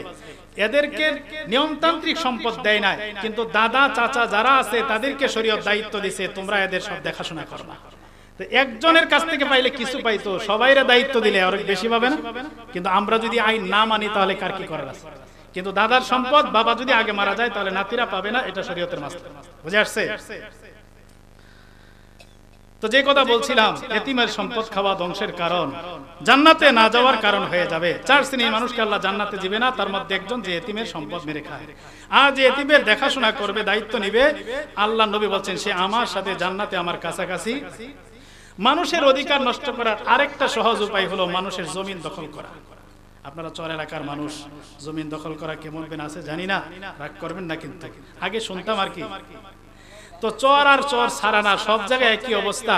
অন্য কোনো সুযোগ না পাইলে ক্ষেতের আইল ছাড়তে গেলে কোদালটা একটু ডাবাই আমার অভ্যাস অনেকেরই আছে না নাই? আগের যুগে গরুর লাঙ্গল দিয়ে হাল চাষ করতো, লাঙ্গলটা একটু কাট করে দিলে আইলটা ভেঙে নিজের জমিনে আসে। এমন চরিত্রের মানুষ বলেন আছে না নাই? যারা অন্যের জমিন কোনোভাবে কায়দা করে দখল করে নেয়, তাদের ব্যাপারে বুখারী শরীফের হাদিস শুনে নেন। আনা আয়েশা সিদ্দিকা রাদিয়াল্লাহু তাআলা আনহা ক্বালাত, নবীজির স্ত্রী আমাদের আম্মা জান আয়েশা সিদ্দিকা রাদিয়াল্লাহু তাআলা আনহা বলেন, ক্বালা রাসূলুল্লাহ সাল্লাল্লাহু আলাইহি ওয়াসাল্লাম, নবীজি বলেছেন, মান যালাবা কিদা শিবরিন মিনাল আরদি, যেই ব্যক্তি অন্যের জমিন এক বিঘত পরিমাণ দখল করবে, কতটুকু? এক বিঘত পরিমাণ অন্যের জমিন কেউ যদি জোর দখল করে, কোনো কায়দা করে, জানাইয়া অথবা না জানাইয়া, গোপনে কোদাল মাইরাও যদি কেউ দখল করে, তুবিকাহু মিন সাবি আরদিনা, হাশরের ময়দানে 7 স্তরের জমিন তার গলার ভিতরে ঝুলাইয়া দেওয়া হবে। নাউযুবিল্লাহ। যদি এক বিঘত জমিন দখল করে, হাশরের ময়দানে তার গলার ভিতরে 7 স্তরের জমিন আল্লাহ তাআলা ঝুলাইয়া দিবেন। জমিন যারা দখল করে তাদের অপরাধটা করো মারাত্মক। মুসলিম শরীফের হাদিস 1978 নম্বর হাদিসের বর্ণনা। আনা আলী ইবনে আবি তালিব রাদিয়াল্লাহু তাআলা আনহু قال, নবীজির সাহাবী আলী ইবনে আবি তালিব রাদিয়াল্লাহু তাআলা আনহু বলেন, قال رسول الله صلى الله عليه وسلم, নবীজি সাল্লাল্লাহু আলাইহি ওয়াসাল্লাম বলেছেন, লাআনাল্লাহ মান যাবাহা লিগাইরিল্লাহ, নবীজি বলেন ওই ব্যক্তিকে আল্লাহ তাআলা অভিশাপ করেন, লানত দেন, গজব দেন, যে ব্যক্তি পশু জবাই করার সময় আল্লাহ ছাড়া অন্যের নামে জবাই করে, বিসমিল্লাহি আল্লাহু আকবার বলার সাথে সাথে বলে, ওয়ালা ইসমি গাউসিল আজম, আমি গরুটা আল্লাহর নামে আর বড় পীর গাউসুল আজমের নামে জবাই করলাম। বলেন এমন মানুষ আমাদের দেশে আছে না নাই? পীর সাহেবকে আপনি ভক্তি করেন, ঠিক আছে, বড় পীর আব্দুল কাদের জিলানী কেন গরু জবাইয়ের সময় যদি আপনি মুহাম্মদুর রাসূলুল্লাহর নামও আল্লাহর নামের সাথে জড়ায়া দেন, তাহলে এটা আল্লাহর জন্য হয় নাই, গায়রুল্লাহর জন্য, আল্লাহ ছাড়া অন্যের জন্য জবাই হয়েছে। এই পশুর গোশত খাওয়া হারাম, আর এই কাজটা হয়ে যাবে চরম শিরকি। আবার অনেকে আছে গায়রুল্লাহর নামে জবাই করে না, কিন্তু মান্নত করেন, আমার এই কাজটা যদি উদ্ধার হয়, এই রোগটা যদি ভালো হয়, তাহলে খাজা বাবার নামে একটা গরু উৎসর্গ করে দিব, মাইজবান্ডার দরবার শরীফে একটা মোরগ দিব, অমুক দরবার শরীফে একটা ছাগল দিব। বলে কি বলে না? বাবার নামে যদি কেউ মান্নাত করে, খাজার নামে মান্নাত করে, মাজারের নামে যদি কেউ মান্নাত করে, ওই মান্নাত করার সঙ্গে সঙ্গে যেই গরুটা মান্নাত করলো ওই গরুটা হারাম হয়ে যায়। এটা যদি 7 বার কোরআন শরীফ খতম করেও জবাই করে, ওই গরুর গোশত খাওয়া হালাল হয় না। আল্লাহ ছাড়া অন্যের নামে জবাই করলে, অন্যের নামে মান্নত করলে, ওটা তো অন্যায় শিরক। যেই পশুটা করলো ওই পশুটাও হারাম হয়ে যায়, এটার গোশত খাওয়া জায়েজ নাই। কত কঠিন কথা, আপনারা হয়তো আর শুনেনই নাই, অবাক লাগতেছে অনেকের কাছে। এটাই বাস্তবের মাসলা। আল্লাহ বলছেন, ওমা উহিল্লা লিগাইরিল্লাহ, আল্লাহ ছাড়া অন্যের নামে যেটা উৎসর্গ করা হয় সেটা তোমাদের জন্য হারাম। সূরা মায়েদা, সূরা বাকারা, 2 জায়গায় হারামের তালিকা দিতে যায় এক পর্যায়ে বলছে, ওমা উহিল্লা লিগাইরিল্লাহ, আল্লাহ ছাড়া অন্যের নামে যেটা মান্নত করা হয়, উৎসর্গ করা হয়, সেটা খাওয়া হারাম, হারাম, হারাম। এজন্য মান্নত করা সময় মান্নত হবে একমাত্র আল্লাহর জন্য। কার জন্য? কসম করবেন আল্লাহর নামে, আল্লাহ ছাড়া কারণ আমি কসম করা জায়েজ নাই। অনেক সময় দেখা যায় বেশি আবেগ দেখায় বলে, বিশ্বাস করছ না আমার মরা বাপের কসম খায় বললাম। এমন কথা আপনাদের সমাজের মানুষ বলে কি বলে না? আমার ছেলের মাথায় হাত দিয়া বললাম, আমার ছেলের কসম খায় বললাম না, আল্লাহ ছাড়া কারণ আমি কসম করা জায়েজ নাই। মুসলিম শরীফের হাদিস, মান কানা হালিফান ফালইহলিফ বিল্লাহ, যে কসম করতে চায় সেজন্য একমাত্র আল্লাহর নামে কসম করে। বলেন কসম হবে একমাত্র কার? মান্নত হবে কার নামে? আবার অনেকে বলে আমার কাজটা যদি হয় তাহলে মসজিদে সিন্নি দেব। মান্নত করে কি করে না? মনে রাখবেন, মান্নত, যাকাত, ফিতরা, সদকা এগুলো গরিব মানুষের হক। আল্লাহর ঘর মসজিদ, এটা গরিব না আল্লাহর ঘর। আল্লাহ ধনী না গরিব? আল্লাহ নিজেই কইছে, আল্লাহুল গনি, আল্লাহ ধনী, ওয়া আনতুমুল ফুকারা, দুনিয়া তোমরা সবাই ফকির বাচ্চা। এটা আমার ভাষায় বললাম আর কি। আল্লাহ বলছে তোমরা সবাই ফকির, আমি ধনী। আল্লাহ ধনী। আল্লাহর ঘর কার ঘর? ধনীর ঘর। ধনীকে যাকাত দেওয়া যায় না, মান্নত দেওয়া যায় না, মান্নতে সিন্নি মসজিদে দেওয়া যাবে না। বলেন মুসল্লিদের খাওয়াবেন, তাহলে নিয়ত করতে হবে মসজিদের মুসল্লিদেরকে সিন্নি খাওয়াবো। কিন্তু মসজিদে তো ধনী মানুষ হয়, গরিব মানুষ হয়। ধনী তো মান্নত খাইতে পারে না, কাকে খাওয়াবে? এজন্য মান্নতে সিন্নি মসজিদে দেওয়া যায় না, এমনি আপনি দিলেন, গাইবে আইছে প্রথম দুধটা দিয়া মুসল্লিদেরকে ক্ষীর রাইন্দে খাওয়াবো, পায়েস রাইন্দে, এটা ভালো, কিন্তু যদি মান্নত হয় তাহলে সেটা মসজিদে দিয়ে না, বাইসা বাইসা এলাকার গরিবদেরকে খাওয়াইতে হবে, ধনী মানুষের মান্নত খাওয়া জায়েজ। তাহলে যে হাদিসটা বলতেছিলাম, নবীজি বলছেন যে ব্যক্তি আল্লাহ ছাড়া অন্যের নামে পশু জবাই করে তার উপর আল্লাহর অভিশাপ, তার উপর। 2 নম্বর, ওয়ালা আল্লাহ মান আওয়া মুহদিসান, যে ব্যক্তি কোন বেদাতি ব্যক্তিকে আশ্রয় দেয়। আপনাদের এলাকায় এক ব্যক্তি সালার চট পয়রা সকালবেলা ঘুম থেকে উঠে দেখেন রাস্তা দিয়ে হাঁটে, আপনি মনে করলেন আরে এত কাপড় চোপড় থাকতে লোকটা ল্যাংটা হইয়া সালার চট পরে কেন হাঁটে, তাহলে অবশ্যই তার মধ্যে কিছু আছে। আপনি বাড়িতে নিয়ে 4টা ভাত খাওয়াইয়া পাশের রাস্তার পাশে বটগাছের নিচে বসাইয়া দিলেন, আশপাশে মানুষদেরকে ডাকলেন, দেখো একজন কামের লোক আমাদের এলাকায় এসে গেছে, সবাই বের করলো, পরের দিন থেকে মোমবাতি জ্বালানো মান্নত শুরু হয়ে গেল। এইভাবে আমাদের দেশের মাজারগুলো তৈরি হয়। নবীজি বলেন যে ব্যক্তি এমন বেদাতিকে আশ্রয় দেয় ওই ব্যক্তির উপর আমার আল্লাহর অভিশাপ পড়তে থাকে, নাউযুবিল্লাহ।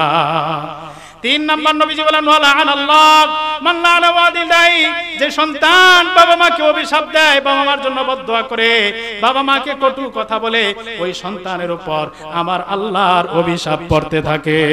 4 নম্বর, নবীজি বলেন লাআনাল্লাহ মান গায়্যারা মানালাল আরদ, যে ব্যক্তি জমিনের সীমানার খুঁটি লাড়াচাড়া করে, ওই ব্যক্তির উপর আমার আল্লাহর অভিশাপ পড়তে থাকে, নাউযুবিল্লাহ। এটা আমার বলার উদ্দেশ্য ছিল। আমাদের সমাজে এমন মানুষ আছে না, জমিনের খুঁটি, আপনি বর্ষাকাল আসার আগে এক জায়গায় খুঁটি লাড়ছেন, বন্যার পানি সব ডুবাই ফেলছে, আপনার পাশের জমিওয়ালা সুযোগ পাইয়া বন্যার পানির ভিতর দিয়া খুঁটিটা উপরাইয়া আপনার জমিনের 1 হাত ভিতরে ঢুকাইয়া দিছে। এরপরে বন্যার পানি বালু পইরা সব একাকার হয়ে গেছে, আইল টাইল খুঁজে পাওয়া যায় না, এবং তো খুঁটি দেখাই সব চিহ্ন, বাস এবার পানি যখন চলে গেছে খুঁটি দেখা 2 হাত ভিতরে আইল উঠাইয়া ফেলছে। নবীজি বলেন এইভাবে যারা খুঁটি নাড়াচাড়া করে, রাতের অন্ধকারে বন্যার পানির ভিতরে যারা জমিনের সীমানা নাড়াচাড়া করে, এদের উপর আমার আল্লাহর অভিশাপ পড়তে থাকে। এই জন্য মুসলমান জমির আইল ছাটার সময়, সীমানার খুঁটি দেওয়ার সময় খুব চিন্তা ভাবনা করবেন, 1 ইঞ্চি প্রয়োজনে নিজের থেকে ছেড়ে দিবেন, 1 ইঞ্চি যেন ওই দিকে না যায়, কারণ তার 1 ইঞ্চি যদি আমার ভিতরে আইসা যায় তাহলে আমার জন্য বিপদ সংকেত, পরকালে নামাজি হওয়া সত্ত্বেও জাহান্নামে যাওয়া লাগবে। এই জন্য নবীজি বলছেন সতর্কতা হিসাবে প্রয়োজনে তুমি নিজের অংশ একটু ছাইরা চলে আসো, তারপরেও যেন তোমার জন্য বিপদ না আসে। নিজেরটা প্রয়োজন একটু ছাইরা দিবেন, তারপরে ওই দিকে কাড়াই কাড়াই দিতে গেলে 1 ইঞ্চি আইসা যেতে পারে।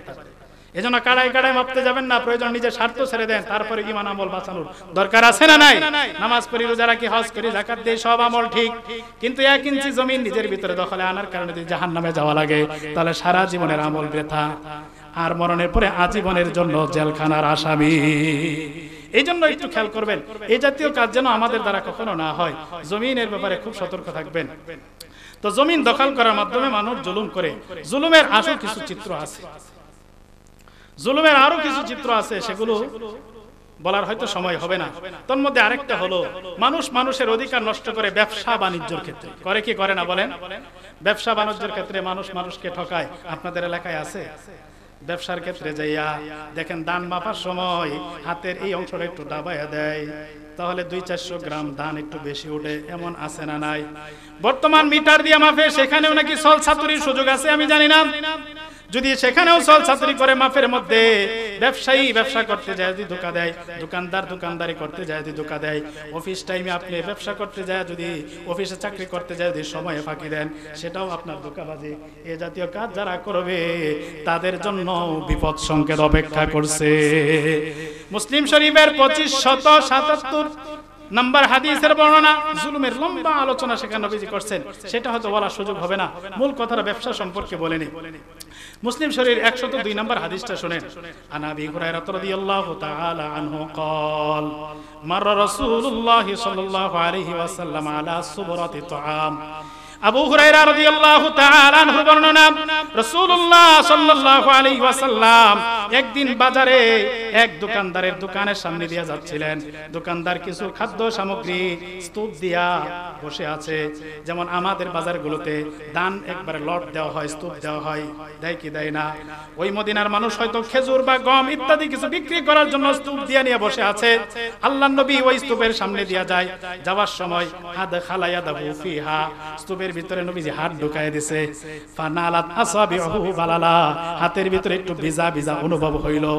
ভিজা অনুভব হয়ে আল্লাহর নবী জিজ্ঞেস করলেন, মা হাদা ইয়া সাহিবাত তাম, হে দোকানদার কি ব্যাপার, তোমার খাদ্যের ভিতরে ভিজা ভিজা কেন? লোকটা জবাব দেয়, আসাবাতুস সামা ইয়া রাসূলুল্লাহ, নবী বৃষ্টির পানি পড়ছিল এই জন্য একটু ভিজা গেছে। আল্লাহর নবী বলে, যেটা ভিজে গেছিল সেটা কেন উপরে রাখলা না? কাইয়ারাহুন নাস, তাহলে ক্রেতারা দেখতো তোমারটা ভিজা ভিজা দামে কিনে নিত। ওই ভিজাটা তুমি ভিতরে ঢুকাইছো, তার মানে তোমার মধ্যে ভেজাল আছে। এরপরে আল্লাহর নবী বলেন, শোনো, মান গাশশা ফালাইসা মিন্নি, যে মানুষকে এইভাবে ধোঁকা দেয়, ব্যবসা করতে যায় বা চা কেনা করতে যায়, মানুষদেরকে যে ধোঁকা দেয় সেই ব্যক্তি আমি নবীর উম্মত না।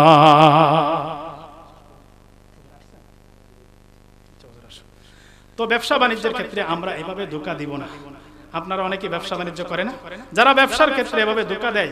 আরেকটা ব্যবসার ক্ষেত্রে ধোঁকার সুরত হইল, আপনি বাজারে মনে করেন এখানে কাপড় ব্যবসায়ী থাকতে রাগ করবেন না, কাপড়ের দোকানে গেলেন, মনে করেন একটা লুঙ্গি কিনবেন, যাই বললেন যে ভাই লুঙ্গিটার দাম কত? দাম চাইলো 1000 টাকা, আপনি বলেন 500 টাকা। তখন বলে কি, আরে ভাই বিশ্বাস করবেন আল্লাহর কসম 600 টাকা আমার কিনাই পড়ছে, 50 টাকা লাভ দিয়ে আপনি লয়ে যান। বলে কি বলে না? এটা শুধু কাপড় ব্যবসায়ী না, অনেক ব্যবসায়ীরা, গরুর ব্যবসায়ীরা আরো বেশি হয়। এবারে একটা হাদিস বলে আলোচনা শেষ। আনা আবি যার রাদিয়াল্লাহু তাআলা আনহু আনিন নবী সাল্লাল্লাহু আলাইহি ওয়াসাল্লাম قال, নবীজির সাহাবী আবু যর গিফারির বর্ণনা, রাসূলুল্লাহ সাল্লাল্লাহু আলাইহি ওয়াসাল্লাম বলেন, সালাসাতুন লা ইউকাল্লিমুহুমুল্লাহু ইয়াওমাল কিয়ামাতি ওয়া লা ইয়ানজুরু ইলাইহিম ওয়া লা ইযাক্কিহিম। নবীজি বলেন, 3 শ্রেণীর মানুষ আছে কিয়ামতের ময়দানে, আমার আল্লাহ যাদের সাথে কথা বলবেন না, যাদের দিকে আমার আল্লাহ তাকাবেন না, যাদেরকে গুনাহ থেকে পরিশুদ্ধ করবেন না, ওয়ালাহুম আযাবুন আলীম, যাদের জন্য থাকবে যন্ত্রণাদায়ক শাস্তি, যাদের জন্য থাকবে জাহান্নাম। এই কথাটা নবীজি কাররাহা সালাসা মিরার 3 বার বললেন। বলার পর সাহাবী আবু যর গিফারি রাদিয়াল্লাহু তাআলা আনহু বললেন, খাবু ওয়া খাসিরু মান হু ইয়া রাসূলুল্লাহ, ওগো নবী যাদের এই অবস্থা হবে তারা তো ক্ষতিগ্রস্ত, ধ্বংস। ওগো নবী এই লোকগুলো কারা, একটু দয়া করে বলে দেন। নবীজি বলেন 3 শ্রেণীর মানুষ। 1 নাম্বার হলো আল মুসবিত, যে অহংকার করে রাস্তা দিয়ে হাঁটে, অহংকারের কারণে পায়জামা লুঙ্গি প্যান্ট টাকনুর নিচে ঝুলায়া জমিন হেসরায়া হেসরায়া যে ব্যক্তি হাঁটে অহংকার করে, এই অহংকারীর দিকে আমার আল্লাহ কিয়ামতে তাকাবেন না, অহংকারীর সাথে কথা বলবেন না, এই অহংকারীকে গুনাহ থেকে পরিশুদ্ধ করবেন না, তাকে জাহান্নামের লাকড়ি বানাবে। 2 নাম্বার নবীজি বলেন আল মান্নান, যে ব্যক্তি কাউকে 2 টাকা দিলেই পরে খোটা দেয়, আজকে 2 টাকা দিয়ে সহযোগিতা করলো, কালকে নির্বাচনে যদি সে তার বিরুদ্ধে স্লোগান দেয় তখন বলে আমার ঘরের টাকায়া আরেক বেড়ার গান গাছ। যে ব্যক্তি কাউকে কিছু দিয়া খোটা দেয়, এই ব্যক্তিকে আমার আল্লাহ জান্নাতে দিবে না, জাহান্নামে যাবে। 3 নাম্বার নবীজি বলে ওয়াল মুনাফিকু সিলাতাহু বিল হিলফিল কাযিব, যে ব্যক্তি মিথ্যা কসম করে পণ্য চালায়, কসম করে বলে হুজুর বিশ্বাস করবেন না আমার লুঙ্গিটা 600 টাকায় কেনা পড়ছে। নবী বলে এইভাবে যারা মিথ্যা কসম করে তাদেরকে আমার আল্লাহ জান্নাতে দিবে না। এই অনেকগুলো অপরাধের কথা বললাম মোটামুটি। এই অপরাধগুলো আমরা বুঝে শুনে পরিহার করার চেষ্টা করি। আল্লাহ তাআলা আমাদের ঈমান আমলকে সহি করার তৌফিক দান করেন, আমিন। ওয়া আখিরু দাওয়ানা আলহামদুলিল্লাহি রাব্বিল আলামিন।